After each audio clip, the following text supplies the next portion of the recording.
नमस्कार दोस्तों, news express YouTube channel में आपका स्वागत है। इस वीडियो में हम देश विदेश के 10 बड़ी खबरों को कवर करेंगे।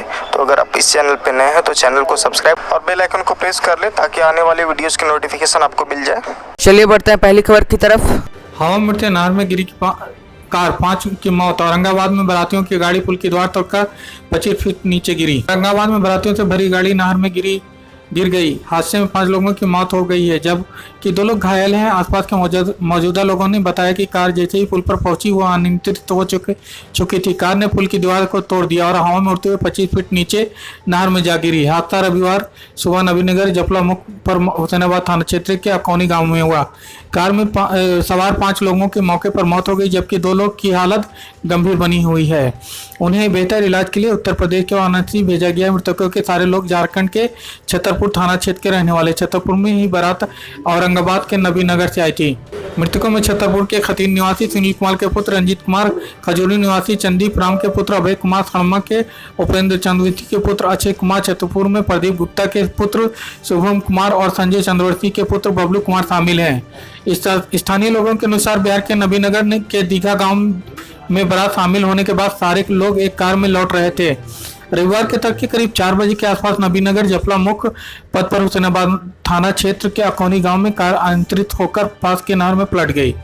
इससे मौके पर ही 5 लोगों की मौत हो गई जबकि 2 लोग को यूपी और वाराणसी BHU अस्पताल में बेहतर इलाज के लिए भेजा गया।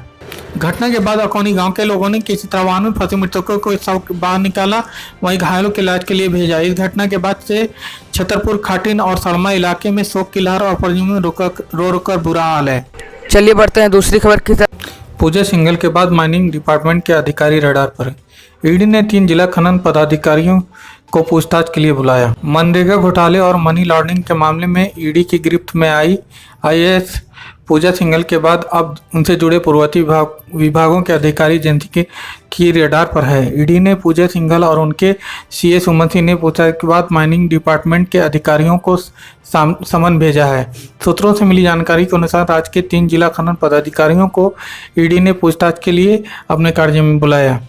16 मई को होगी पूछताछ। प्रदेश के दुमका, साहिबगंज और पलामू जिला के खनन पदाधिकारियों को सामने भेजकर ईडी ने रांची स्थित अपने जनरल कार्यालय को बुलाया है, जिसमें न केवल उनसे पूछताछ की जाएगी बल्कि उनका पूजा सिंघल से लेन देन की कथित कनेक्शन को भी खंगाला।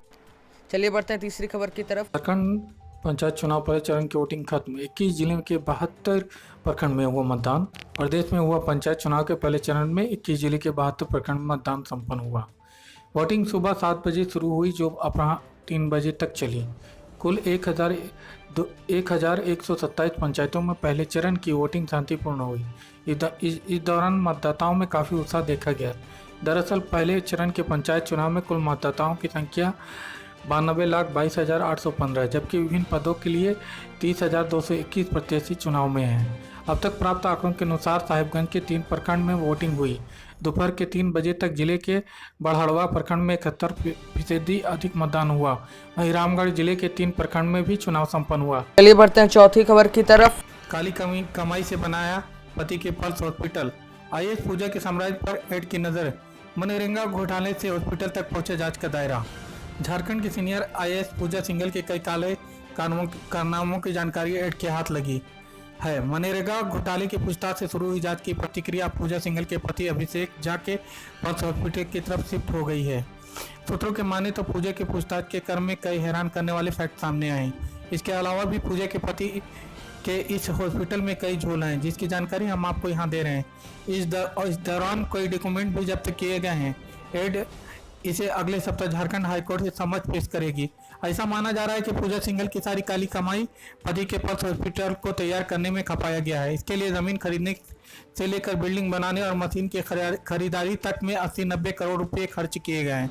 इनमें ज़्यादातर लेन देन के कैश में हुए हैं। जिस जमीन की खरीद बिक्री नहीं हो सकती उस पर अस्पताल। बरियातू रोड स्थित जिस जमीन पर बना पूजा का पति अभिषेक झा का पल्स हॉस्पिटल है वह भूईहरी जमीन है। पूरी 33 डिसमिल जमीन भूईहरी है।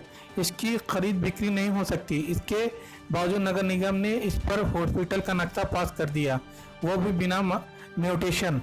चलिए बढ़ते हैं 5वीं खबर की तरफ। राज्य निर्वाचन आयोग से चतरा डीसी की शिकायत। बीजेपी ने कहा सभी प्रत्याशियों के बूथ एजेंटों को मतदान केंद्र से किया जबरन बाहर। प्रदेश में विपक्षी बीजेपी ने राज्य निर्वाचन आयोग से चतरा डीसी के साथ जिला निर्वाचन पदाधिकारी के खिलाफ शिकायत दर्ज कराई है। बीजेपी के 3 सदस्यीय प्रतिनिधि मंडल ने राज्य निर्वाचन आयोग जाकर इस संबंध में सचिव को ज्ञापन सौंपा है। प्रतिनिधि मंडल में प्रदेश प्रवक्ता सरोज सिंह, प्रदेश मीडिया सह प्रभारी अशोक बड़ाइक एवं विधि प्रकोष्ठ के प्रदेश संयोजक सुधीर श्रीवास्तव शामिल थे। भाजपा नेताओं ने ज्ञापन सौंपते हुए कहा कि पंचायत चुनाव का प्रथम चरण का मतदान चल रहा है।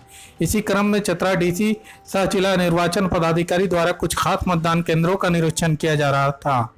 इसी दौरान सीमा पंचायत अंतर्गत पंचायत भवन, सोनपुर मतदान केंद्र के वार्ड संख्या 4 एवं 5 तथा उत्क्रमिक मध्य विद्यालय हासबो के वार्ड संख्या 8, 9 एवं 10 में सभी प्रत्याशियों को बूथ एजेंटों को जबरन बाहर कर दिया गया है।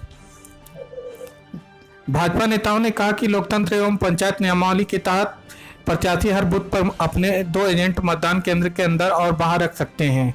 इससे किसी भी प्रकार का गलत मतदान न हो सके। भाजपा नेताओं ने कहा कि पहले चरण के मतदान के दौरान चतरा डीसी सह जिला निर्वाचन पदाधिकारियों ने जिस प्रकार मतदान केंद्र पर बूथ एजेंटों को बाहर किया है, उससे न सिर्फ प्रत्याशियों के अधिकारियों का हनन हुआ है, बल्कि साफ सुथरे भय मुक्त चुनाव कराने का राज्य निर्वाचन आयोग द्वारा किया गया घोषणा की चुनौती देने का भी काम हुआ है। चलिए बढ़ते हैं छठी खबर की तरफ। राज्य चुनाव में सत्ताधारी महागठबंधन के अपने दावे। महागठबंधन को एकजुट रखना होगी। बड़ी चुनौती। राज्यसभा सीटों पर उम्मीदवारों को लेकर हो सकता है विवाद। प्रदेश में राज्यसभा चुनाव का बिगुल बजते ही सत्ताधारी झारखंड मुक्ति मोर्चा और उसके सहयोगी दल कांग्रेस एवं अन्य में उम्मीदवारी को लेकर मंथन शुरू हो गया। मौजूदा राजनीतिक परिदृश्य में सत्ताधारी महागठबंधन को एकजुट रखना सबसे बड़ी चुनौती होगी। दरअसल बीजेपी कोटे से खाली हो रही 2 राज्यसभा सीटों को लेकर एक तरफ जहां झारखंड मुक्ति मोर्चा अपना उम्मीदवार खड़ा करने के मूड में है, वहीं सहयोगी कांग्रेस ने भी अपनी उम्मीदवारी को लेकर ताल ठोक दिया है।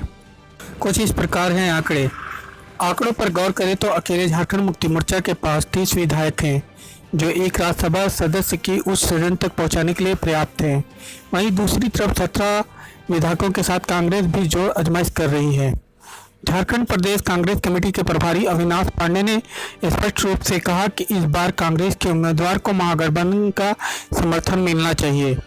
पिछले राज्यसभा चुनाव को याद करें तो कांग्रेस को इस बाबत काफ़ी कड़वा अनुभव रहा है। पिछले राज्य चुनाव में एक तरफ जहां झारखंड मुक्ति मोर्चा ने शिबू सोरेन को उम्मीदवार बनाया, वह कांग्रेस की तरफ से शहजादा अनवर को उम्मीदवार बनाया गया था।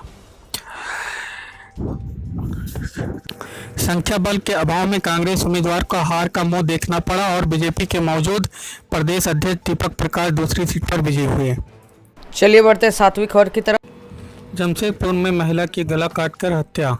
घर में हुई वारदात, महिला की उंगली भी काट दी। एमजीएम थाना क्षेत्र के कलझोर गांव में 38 साल की एक महिला मालती सिंह की शनिवार को तड़के हत्या कर दी गई। महिला का शव उसके घर के सामने मिला है। महिला के गले में चाकू से कई वार किए गए हैं। इसके अलावा उंगली भी काट ली गई है। महिला की बेटियों को सुबह घटना की जानकारी तब हुई जब महिला को दूसरे कमरे में अचेत अवस्था में देखा।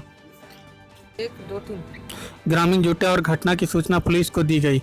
बस्ती के लोगों और परिजनों ने मिलकर शव को घर में लाकर आंगन में चरपाई पर रखा। घटना की जानकारी मिलने पर पुलिस ने शव को पोस्टमार्टम के लिए एमजीएम मेडिकल कॉलेज के पोस्टमार्टम हाउस में भेज दिया।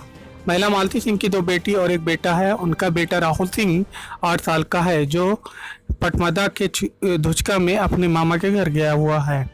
घटना की जानकारी मिलने के बाद वह भी अपने घर आ रहा है। 2 बेटियों पूर्वा सिंह और सुरवा सिंह, पूर्वी सिंह घर में ही रहती थी। सुरवा सिंह तालागुट्टू की सरकारी स्कूल में कक्षा 6 की छात्रा हैं। पूर्वा सिंह ने बताया कि उसकी मां घर में ही सोई हुई थी। रात में कैसी क्या हुआ उसे कुछ पता नहीं है। पुलिस अपने मामले की जांच में जुटी हुई है। थाना प्रभारी मिथिलेश कुमार ने बताया कि कमरे में महिला की हत्या की गई है। धारादार हथियार से महिला पर वार किया गया है, जांच की जा रही है। चलते हैं अब 8वीं खबर की ओर। मंत्री पुत्र को गिरफ्तार करने जयपुर आई दिल्ली पुलिस। मंत्री महेश जोशी के घर तलाशी। रेप का आरोपी बेटा नहीं मिला तो नोटिस चिपकाया। राजस्थान के मंत्री महेश जोशी के बेटे रोहित को गिरफ्तार करने के लिए दिल्ली पुलिस शनिवार देर रात जयपुर पहुंची। रोहित पर युवती से कई बार रेप का आरोप है। पुलिस टीम ने महेश जोशी के घर पर तलाशी ली, लेकिन रोहित वहां नहीं मिला। यहां नौकर और मंत्री की बहू मिली। इधर मंत्री महेश जोशी ने कहा कि पुलिस मुझसे संपर्क करेगी तो मैं पूछताछ में सहयोग करूंगा। मंत्री घर की तलाशी से पहले दिल्ली पुलिस ने जयपुर पुलिस की जानकारी दी। उसके बाद जयपुर रेलवे स्टेशन के सामने स्थित महेश जोशी के निजी आवास पर रविवार सुबह करीब 4 बजे तक सर्च ऑपरेशन चला। अब टीम जांच के लिए सवाई माधोपुर रवाना हो गई है। सवाई माधोपुर में उस मकान के कमरे की जांच होगी जहां पहली बार रोहित ने युवती के साथ रेप का वीडियो बनाया था।